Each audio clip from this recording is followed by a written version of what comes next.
PM Modi ने एक बार फिर यह साबित कर दिया है कि क्यों वो देश के लिए सबसे ज्यादा जरूरी है और कैसे वो बिना रुके बिना थके देश हित में काम कर रहे हैं।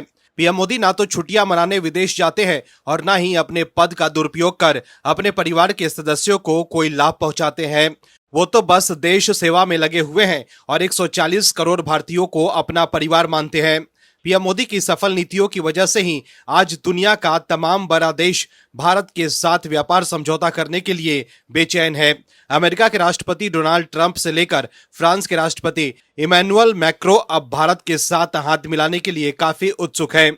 फ्रांस के राष्ट्रपति इमैनुअल मैक्रो के साथ साझा प्रेस कॉन्फ्रेंस में पीएम मोदी ने कहा कि फ्रांस भारत के सबसे पुराने स्ट्रेटेजिक पार्टनर में से एक है। आज हम अपने संबंधों को स्पेशल ग्लोबल स्ट्रेटेजिक पार्टनरशिप के रूप में स्थापित कर रहे हैं। ये ग्लोबल स्टेबिलिटी और प्रोसेस की पार्टनरशिप है। पीएम मोदी ने कहा कि राष्ट्रपति मैक्रो के साथ मिलकर हमने इस स्ट्रेटेजिक पार्टनरशिप को अभूतपूर्व गहराई और ऊंचाई दी है। इसके अलावा पीएम मोदी ने H-125 हेलीकॉप्टर के बारे में बात करते हुए कहा है कि हमें गर्व है कि भारत और फ्रांस मिलकर माउंट एवरेस्ट की ऊंचाई तक उड़ान भरने वाला विश्व का पहला हेलीकॉप्टर भारत में बनाएंगे। इसे हम पूरे विश्व को एक्सपोर्ट करेंगे। भारत और फ्रांस के बीच कोई बाउंड्री नहीं है।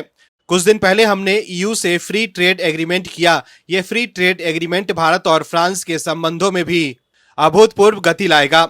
दर्शकों, पीएम मोदी तो देश को विकास की पटरी पर दौड़ाने के लिए काम कर रहे हैं, लेकिन दूसरी तरफ विपक्ष के लोग सिर्फ नकारात्मक राजनीति करने में लगे हुए हैं।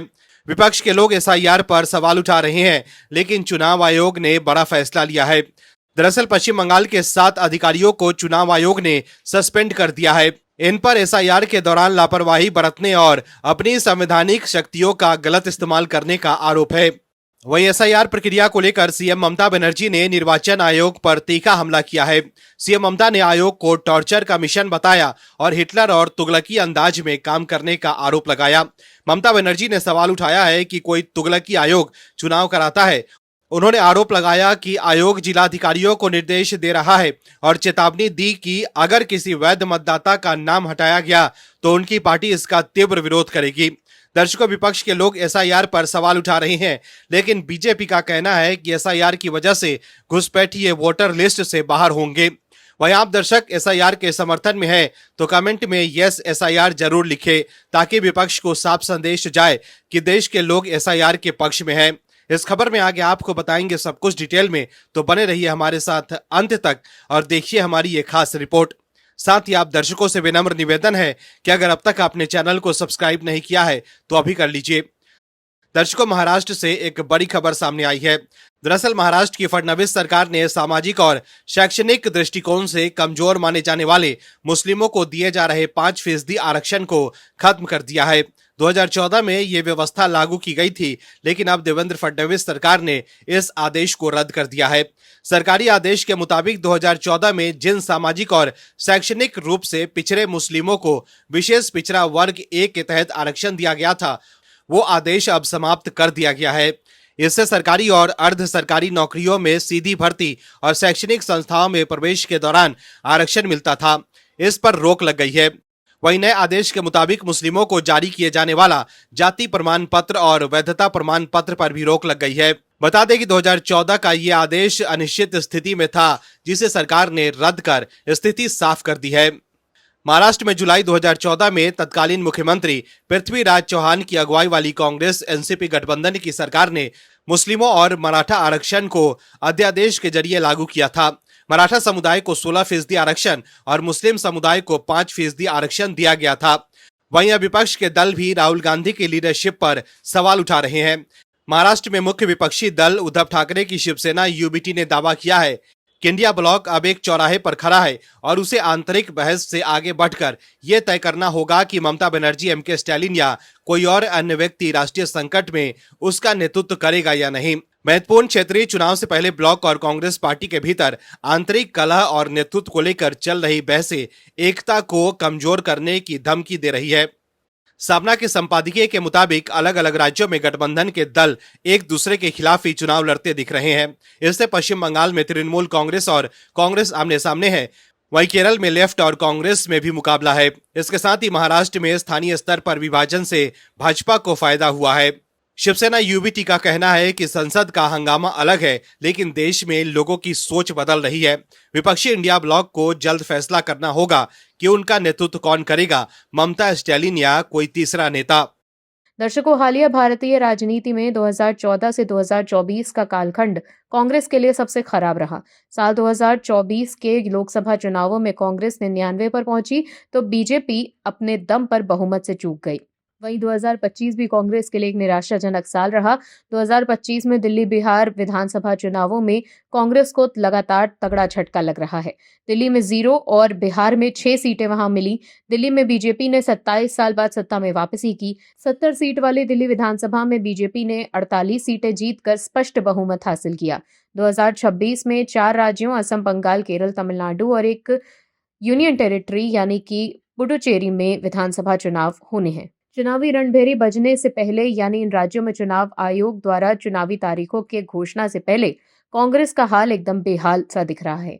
तमिलनाडु, असम, केरल और बंगाल में अंदरूनी कलह और फूट से कांग्रेस परेशान है। वहीं गठबंधन के तनाव का भी ये पार्टी सामना कर रही है। इन छोटे मोटे सियासी दुखड़ों में पावर शेयरिंग विवाद, लीडरशिप में अंदरूनी खटपट, खींचतान और इस्तीफे के साथ साथ अलग अलग बयानबाजी और फॉर्मल गठबंधन की कमी जैसी चीजें हैं जो कांग्रेस की चुनावी स्ट्रैटेजी पर असर डालती दिख रही हैं। कांग्रेस के लिए पूरी जिंदगी लगा देने वाले वेटरन हो या सियासी करियर दांव पर लगाने वाले युवा नेता, सब केंद्रीय नेतृत्व में खास तौर पर राहुल गांधी के खिलाफ खुलकर बयानबाजी करते नजर आ रहे हैं। वहीं असम विधानसभा चुनावों से ठीक पहले कांग्रेस को एक और बड़ा झटका लगा। पार्टी के पूर्व प्रदेश अध्यक्ष भूपेंद्र बोरा के बाद अब कांग्रेस विधायक अब्दुल राशिद मंडल ने पार्टी छोड़ दी। उन्होंने रायदौर थल का हाथ थाम लिया है। उन्होंने पार्टी प्रमुख अखिल गोगोई की मौजूदगी में पार्टी ज्वाइन की।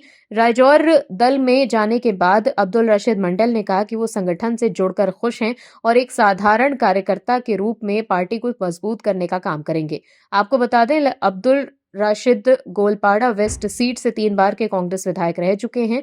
आपको बता दें कि इससे पहले कांग्रेस के पूर्व प्रदेश अध्यक्ष भूपेंद्र बोरा ने इस्तीफा दिया था। वहीं भूपेंद्र बोरा ने इस्तीफे से असम में कांग्रेस की जमीन तक हिल गई है। कांग्रेस के असम प्रभारी जितेंद्र सिंह ने यह दावा किया कि बोरा के इस्तीफा देने के बाद सिंह और पार्टी की असम इकाई के अध्यक्ष गौरव गोगोई सहित कई वरिष्ठ कांग्रेस नेताओं ने बोरा से उनके आवास पर मुलाकात की थी। वहीं मान मुलव्वल के बाद बोरा ने यह कहा कि उन्होंने अपने फैसले पर पुनर्विचार करने के लिए कांग्रेस आलाकमान से समय मांगा है। कहा यह जा रहा है कि राहुल गांधी के मनाने के बाद भी बोरा इस्तीफा वापस लेने के लिए बिल्कुल तैयार नहीं है। वहीं इससे पहले न्यूज एजेंसी पीटीआई ने सूत्रों के हवाले से यह बताया था कि खड़गे को लिखे अपने लेटर में बोरा ने लिखा था कि पार्टी लीडरशिप उन्हें इग्नोर कर रही है और स्टेट यूनिट में उन्हें उनका हक नहीं दिया जा रहा।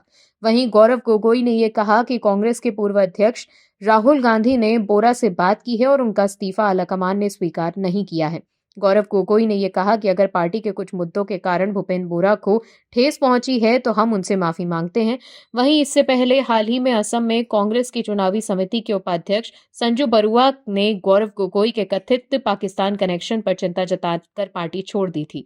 आपको बता दें कि असम के सीएम हेमंत बिस्वा शर्मा के गोगोई के पाकिस्तानी लिंक के आरोप को लेकर एक रिपोर्ट जारी करने के बाद संजू बरुआ ने कांग्रेस से इस्तीफा दे दिया है। दर्शकों, लोकसभा में नेता प्रतिपक्ष राहुल गांधी लगातार एक्स पर एक्टिव है और अपनी पोस्ट के जरिए केंद्र सरकार पर हमला कर रहे हैं। खास तौर पर अमेरिकी ट्रेड डील को लेकर राहुल गांधी लगातार सवाल उठा रहे हैं। वहीं ट्रेड डील से पहले राहुल गांधी पूर्व सेना प्रमुख MM नरवणे की अप्रकाशित किताब पर सरकार को घेरने की कोशिश कर रहे थे, लेकिन पूर्व सेना प्रमुख नरवणे ने खुद खुलासा किया कि किताब अभी छपी ही नहीं है, जिसके बाद यू टर्न लेते हुए राहुल गांधी ने इस पर बोलना बंद कर दिया और फिर वो ट्रेड डील पर शिफ्ट हो गए। राहुल गांधी का यही काम है, जब किसी मुद्दे पर वो एक्सपोज होते हैं तो उस मुद्दे को छोड़कर दूसरे मुद्दे पर शिफ्ट हो जाते हैं। 2014 के बाद से लेकर अब तक यही हो रहा है। अब तक राहुल गांधी का एक भी मुद्दा कांग्रेस के काम नहीं आए हैं। ऐसे में अब ट्रेड डील पर भी एक बहुत बड़ा ट्विस्ट आ गया है। दरअसल केंद्रीय कृषि मंत्री शिवराज सिंह चौहान ने राहुल गांधी पर तगड़ा पलटवार किया है। उन्होंने कार्यक्रम के दौरान पूर्व की कांग्रेस सरकारों पर अटैक किए। उन्होंने चीनी और तेल के निर्यात और आयात का मुद्दा उठाया। उन्होंने 2 टूक कहा कि राहुल गांधी आजकल एक्स खेलते रहते हैं, लेकिन हम सीधी बात करते हैं। उन्होंने ये भी कहा कि देश पूछ रहा है कि आपको जवाब देना पड़ेगा। केंद्रीय कृषि मंत्री शिवराज सिंह चौहान ने ये भी कहा कि राहुल गांधी आजकल रोज ट्वीट करते रहते हैं। वो रोज ट्विटर खेलते रहते हैं। आजकल ट्विटर एक्स हो गया है। राहुल गांधी आजकल एक्स खेलते रहते हैं। लेकिन हम सीधी बात करते हैं। उन्होंने कहा कि राहुल गांधी, आप ये बताइए, साल 2006 से लेकर साल 2007 में देश में चीनी का रिकॉर्ड उत्पादन हुआ था, बाजार चीनी से भरा पड़ा था, तब आपकी सरकार ने बफर स्टॉक क्यों नहीं बनाया? उसे सुरक्षित रखने के बजाय निर्यात करने की छूट क्यों दी? शिवराज सिंह चौहान ने आगे ये भी कहा कि जब उत्पादन ज्यादा था तो भंडारण क्यों नहीं किया? जब दाम गिरे तो किसानों को क्यों नहीं बचाया गया? जब निर्यात की छूट दे दी तब देश का हित कहां था? एक सवाल और, कांग्रेस की सरकार ने 36 रुपए किलो में चीनी आयात किया, विदेश से मंगाई 36 रुपए किलो में और फिर 12.50 रुपए किलो में निर्यात कर दी। ये कौन सा व्यापार है और ये कौन सा खेल है? 36 रुपए किलो में मंगाकर 12.5 रुपए किलो में बेच दो। इसमें किसान का हित था? राहुल गांधी को जवाब देना होगा। साल 2009 और साल 2010 में जब डॉक्टर मनमोहन सिंह प्रधानमंत्री थे और यूपीए सरकार थी, मैं उस समय की बात कर रहा हूँ। शिवराज सिंह चौहान ने आगे ये भी कहा कि एक और बात पूछना चाहता हूँ कांग्रेस से, खुलेआम पूछना चाहता हूँ कि 1993 और 1994 तक भारत खाद्य तेल में आत्मनिर्भर था। बाहर से खाद्य तेल नहीं आते थे, लेकिन उस समय पीवी नरसिम्हा राव की सरकार थी। उस समय उन्होंने खाद्य तेल को ओपन जनरल लाइसेंस में डाल दिया और विदेशी तेलों के लिए दरवाजे खोल दिए। सस्ता आयात आया और भारत की आत्मनिर्भरता खत्म हो गई। शिवराज सिंह चौहान ने आगे ये भी कहा कि देश को आयात पर निर्भर बनाने का पाप कांग्रेस ने किया है। राहुल गांधी, देश पूछ रहा है, आपको जवाब देना पड़ेगा।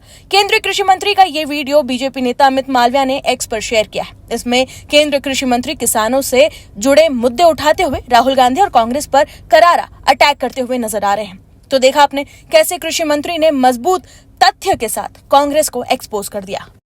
तमिलनाडु में डीएमके के साथ सीट शेयरिंग को लेकर जारी खींचतान के बीच कांग्रेस घर के कलह से भी जूझती हुई अब नजर आ रही है।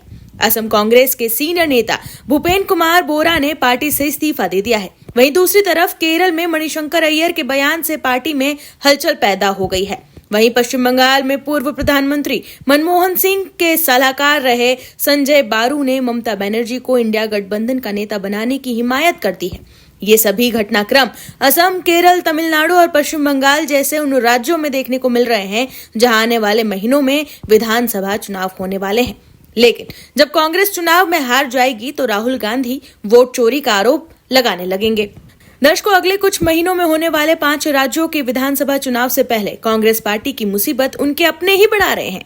इनमें से कुछ अब पार्टी में रहे नहीं और कुछ नेताओं को पार्टी से बाहर का रास्ता दिखा दिया गया है। असम कांग्रेस के पूर्व अध्यक्ष भूपेन बोरा ने अपनी उपेक्षा किए जाने का आरोप लगाते हुए इस्तीफा दे दिया। वहीं दूसरी ओर केरल का जिक्र कर पूर्व केंद्रीय मंत्री मणिशंकर अय्यर ने राहुल गांधी समेत दूसरे नेताओं पर हमला बोला। हालांकि अय्यर यही नहीं रुकने वाले थे। उन्होंने पवन खेड़ा, जयराम रमेश और शशि थरूर पर जमकर अपनी भड़ास निकाली। मणिशंकर अय्यर ने केसी वेणुगोपाल को राउडी और खुद को नेहरूवादी, गांधीवादी और राजीववादी बताया, मगर राहुलवादी होने से मना कर दिया। अय्यर ने तिरुवनंतपुरम से लोकसभा सदस्य शशि थरूर को सिद्धांतहीन अवसरवादी तक करार दिया, जबकि कांग्रेस कमेटी के महासचिव केसी वेणुगोपाल को अंखड़ बताया। उन्होंने केरल कांग्रेस के वरिष्ठ नेता रमेश चिनिनथला पर भी हमला बोला। इसके बाद असम कांग्रेस के पूर्व अध्यक्ष भूपेन बोरा ने अपने इस्तीफे की घोषणा कर दी और इसे आत्मसम्मान से जोड़ दिया। बोरा ने कांग्रेस अध्यक्ष मल्लिकार्जुन खड़गे को अपना त्याग पत्र भी भेज दिया। खड़गे को लिखे पत्र में उन्होंने दावा किया कि पार्टी नेतृत्व द्वारा उनकी अनदेखी की जा रही है। वहीं पूर्व क्रिकेटर और कांग्रेस नेता नवजोत सिंह सिद्धू की पत्नी नवजोत कौर पार्टी से निष्कासित किए जाने के बाद राहुल गांधी पर लगातार हमलावर है। नवजोत कौर ने हाल ही में कहा कि राहुल गांधी के पास जमीनी हकीकत सुनने के लिए ना तो समय है और ना ही कान है। वो अपनी बनाई हुई दुनिया में रहना पसंद करते हैं। वहीं अब एक और बार फिर नवजोत कौर ने राहुल गांधी पर निशाना साधते हुए कहा है कि उनके काम और बातें बिल्कुल विपरीत हैं। नवजोत कौर ने पंजाब में कांग्रेस के हार की भविष्यवाणी भी कर दी। पिछले दिनों उन्होंने राहुल गांधी को पप्पू तक कह दिया था। इससे पहले बिहार विधानसभा चुनाव के बाद पार्टी छोड़ चुके पूर्व कांग्रेसी शकील अहमद भी राहुल गांधी की कार्यशैली पर सवाल उठा चुके हैं। शकील अहमद ने पूर्व में पार्टी की लगातार हार, राहुल गांधी की लीडरशिप पर खुलकर हमला बोला था। उन्होंने कहा था कि वे राहुल गांधी के विरोधी नहीं हैं, लेकिन पार्टी की भलाई के लिए सच्ची बात कहना जरूरी है। उन्होंने यहां तक ये भी कह दिया था कि राहुल गांधी की असुरक्षा के कारण प्रियंका गांधी आगे नहीं आ पाती हैं। शकील अहमद ने कई कांग्रेसी नेताओं का नाम लेते हुए कहा कि नेताओं ने पार्टी को संकट से उबारा, लेकिन राहुल गांधी इसी कांग्रेस को अपना नहीं बना सके। वहीं कांग्रेस के प्रमुख अल्पसंख्यक चेहरों में से एक राशिद अल्वी भी राहुल गांधी की पार्टी नेताओं से पहुंच को लेकर सवाल खड़े कर चुके हैं। उन्होंने कहा कि पार्टी में मुस्लिम नेताओं की अनदेखी हो रही है और राहुल गांधी के पास मुस्लिम नेताओं से मिलने के लिए वक्त नहीं है। राहुल गांधी से मिलना इतना आसान नहीं है। कांग्रेस सांसद इमरान मसूद भी प्रियंका गांधी वाड्रा को तरजीह देने की बात कह चुके हैं। ओडिशा कांग्रेस के पूर्व विधायक मोहम्मद मुकीम भी सोनिया गांधी को पत्र लिखकर राहुल गांधी पर सवाल उठा चुके हैं, जिसके बाद उन्हें पार्टी से बाहर का रास्ता दिखा दिया गया था। कुल मिलाकर देखें तो हर राज्य में कांग्रेस की स्थिति डामाडोल है। Bureau report OMH news. आप दर्शकों से विनम्र निवेदन है कि चैनल को सब्सक्राइब जरूर करें